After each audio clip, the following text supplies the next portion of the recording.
Hi there, my name is Sydney, and a few weeks ago I was at the New Brunswick Youth Correctional Facility with the Praxis team.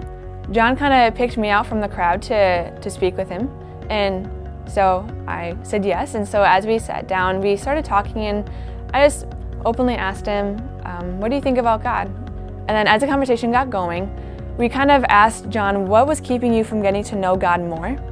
And he, again, just flat out said, he's like, the only thing I have outside of the youth correctional to depend on is drugs. One of the students right in the Praxis group who, part of his testimony is just saying that if God's not real, then I'm gonna go back to the drugs. But God is very real, and so that's what I hold on to, and I don't ever need to go back because they give me so much more life than drugs ever could or ever had.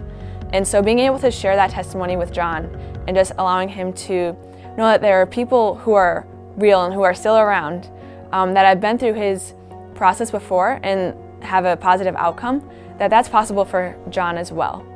And so as we continued speaking just about the freedom that Christ gives us, Phil eventually asked him, he's like,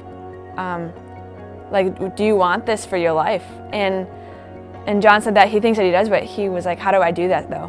We were just kind of able to say, like, if you just believe in your heart and confess with your mouth that Jesus is Lord and you want Jesus to be Lord of your life, then God will come to you. And so Phil walked John through the prayer, and after it, John was just leaning over and crying just because the Holy Spirit had completely just swept over him.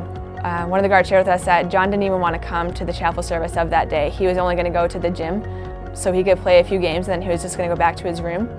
And so even the fact that John came to the chapel that day was super last minute, but God had something greater in store. So he was able to come to Christ.